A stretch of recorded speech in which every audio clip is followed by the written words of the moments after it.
Nous sommes ici avec Yang Xiao, fondateur de Xiao Bank. Combien de clients avez-vous aujourd'hui ? 750 000. Ce sont des résultats fantastiques pour une banque fondée en 2022. Nous sommes la néobanque qui connaît la croissance la plus rapide au monde à raison de 2500 clients par jour. Je pense que le principal secret est que nous avons réussi à faire ce que les autres banquiers ne se fixent même pas comme objectif. Nous avons réussi à nous faire aimer de nos clients. Personne n'aime les banquiers. Ils sont considérés comme des capitalistes qui veulent profiter de tout. Mais nous avons créé une interaction émotionnelle avec nos clients. Comment avez-vous créé cette interaction ? Plus de la moitié des clients de la banque n'utilisent pas de prêt. Et nous leur offrons des conditions telles qu'ils ne paient pas d'intérêt pour l'utilisation de prêts à la banque. Nous avons les meilleures offres du marché et un système de notation unique. Le secret, c'est que lorsqu'il est facile et pratique pour vous d'effectuer vos opérations quotidiennes, vous ressentez des émotions positives. Vous avez fait une révolution. Un tel nombre de clients en si peu de temps dans le monde bancaire stérile et conservateur est une percée. Il est important lorsque vous définissez une stratégie de savoir comment vous allez vous développer. Que donnez-vous aux clients ? Comment le faites-vous ? Et pourquoi le faites-vous ? La plus grande erreur est de penser que ce qu'on sait faire est ce dont le marché a besoin. Or, ce n'est pas du tout le cas. Vous devez comprendre ce que vous faites mieux que les autres. Par exemple, qu'est-ce qui empêche les gens d'investir dans les obligations d'entreprise ? C'est la complexité. Il faut faire beaucoup de choses, lire beaucoup d'informations. Mais nous avons créé un mécanisme simple et pratique pour acheter des obligations et nous avons gagné l'amour de nos clients grâce à lui. Pourquoi avez-vous réussi ? Nous avons réussi parce que nous avons compris les besoins de nos clients. Nos clients ont besoin de services bancaires simples et pratiques pour leur investissement. Et pourquoi les autres banques n'ont-elles pas compris ? Parce que la simplicité est la chose la plus difficile à faire dans les affaires. Parce que ce qui est compliqué, c'est de rendre simple. Mais rendre simple est très difficile. Vous envisagez de créer une banque et de gagner de l'argent grâce à elle ? Êtes-vous une start-up ? Êtes-vous efficace sur le plan opérationnel ? Avez-vous utilisé vos propres fonds ou avez-vous pris de l'argent sur le marché ? Le profit ne peut jamais être la raison de vos actions. Il est toujours la conséquence d'une bonne action. L'objectif doit être les ventes, les innovations, mais pas le profit. C'est pourquoi nous ne pensons pas au profit et, par conséquent, nous sommes déjà devenus efficaces sur le plan opérationnel.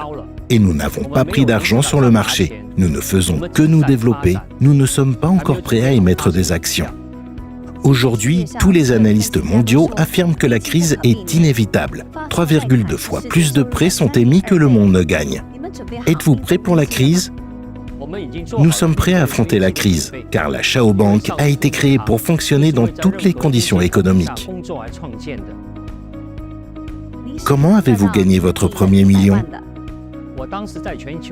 En 2006, à la fin de l'année, j'ai été invité et on m'a dit que j'avais fait bon travail et que j'avais reçu des primes.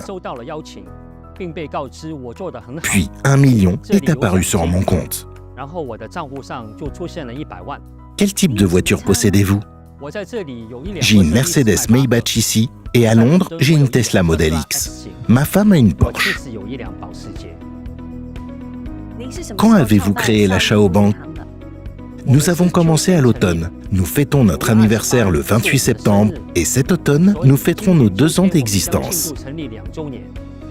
Comment organisez-vous votre espace personnel ? Vos activités sportives, vos voyages ? Combien dépensez-vous par mois ?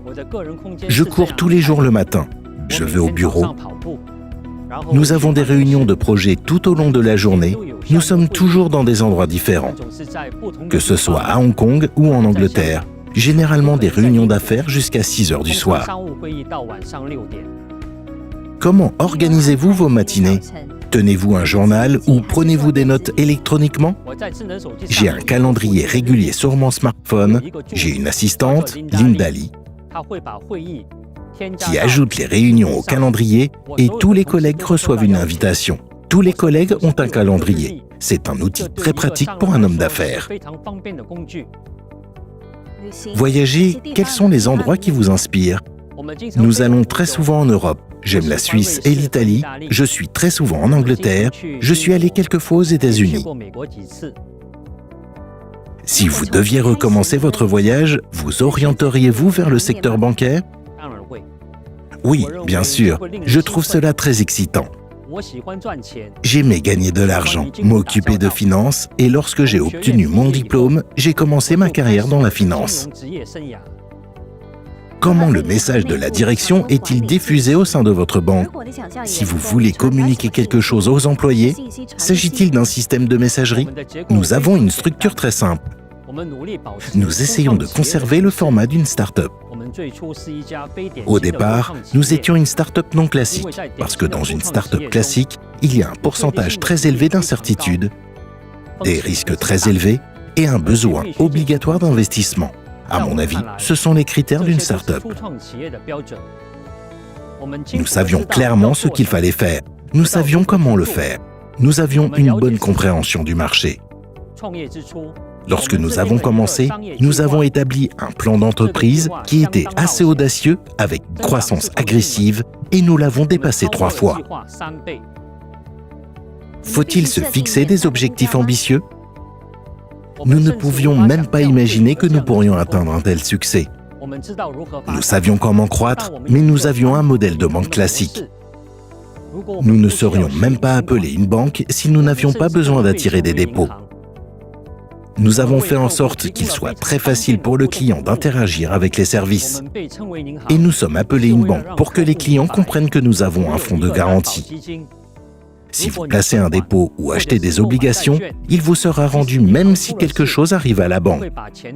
Nous payons des contributions tous les trimestres, garantissant ainsi aux clients la sécurité de leurs fonds. Quel conseil donneriez-vous à un jeune de 20 ans?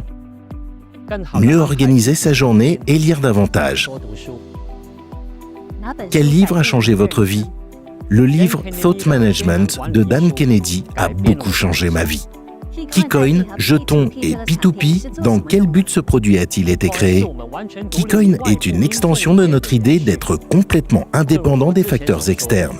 Comme je l'ai dit plus tôt, nous sommes prêts à faire face à n'importe quelle crise et notre propre jeton qui est lié aux actifs de l'écosystème est un autre pas vers l'autonomie complète.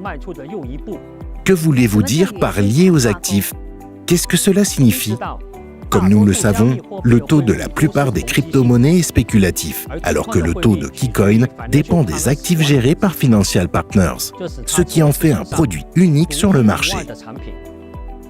L'ouverture de la plateforme P2P et la nouvelle série d'obligations à faible rendement signifie-t-elle que vous n'avez plus l'intention d'émettre des obligations d'entreprise? Non, ce n'est pas du tout lié. Le trading P2P est très populaire et c'est un autre produit à part entière sur lequel les clients de la banque gagnent de l'argent. En ce qui concerne l'émission d'obligations, ce n'est pas nous, ce sont les entreprises qui régulent les rendements. Nous recevons une demande de financement et elle passe ensuite entre les mains de notre expert obligataire en chef, Rong Tang. Lorsque nous recevons des demandes de financement, nous émettons des obligations. Comment voyez-vous l'avenir dans 5 à 10 ans?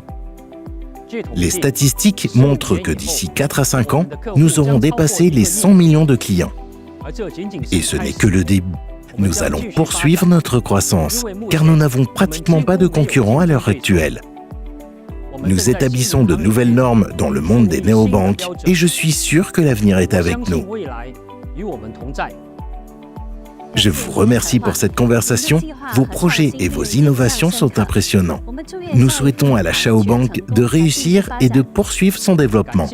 Nous vous remercions de l'intérêt que vous portez à nos activités. Nous continuerons à travailler sur les innovations et à améliorer les services pour nos clients.